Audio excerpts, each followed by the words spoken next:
Mars 1997, Belgique. Près de la ville de Mons, une découverte macabre dans un sac poubelle lance une enquête sans précédent. À l'intérieur, des restes humains. C'est le début d'une série de découvertes qui va terroriser la région pendant des mois. Le 22 mars, un premier sac est trouvé à Cuesme. Il contient le bassin et le torse d'une femme. Les jours suivants, d'autres sacs apparaissent dans un rayon de 30 km autour de Mons. Tous contiennent des parties de corps. La police comprend vite qu'elle a affaire à un tueur en série, surnommé par la presse le dépeceur de Mons.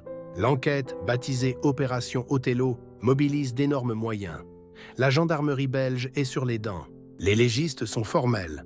Les découpes sont nettes, quasi chirurgicales, faites avec une scie à métaux. Le puzzle macabre est assemblé. Les restes appartiennent à plusieurs femmes, toutes disparues entre 1996 et 1997. La première victime identifiée est Carmelina Rousseau. Son crâne est repêché dans la rivière Aisne le 12 avril 1997.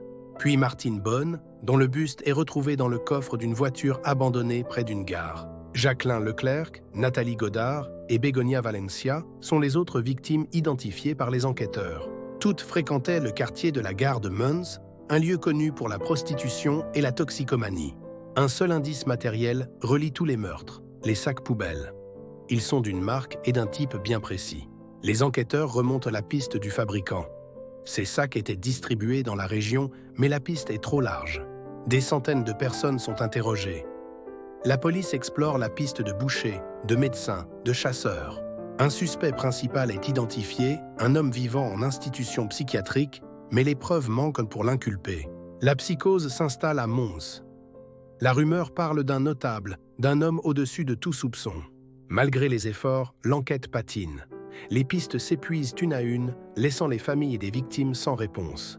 En 2004, de nouvelles fouilles sont entreprises suite à des témoignages. Mais elles ne donnent rien. L'affaire est liée à d'autres disparitions dans la région, mais aucun lien formel n'est jamais établi.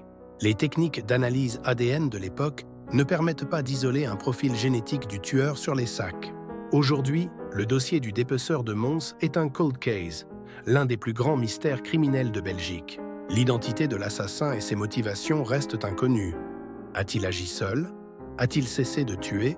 Plus de 25 ans après les faits, le tueur en série de Mons n'a jamais été démasqué.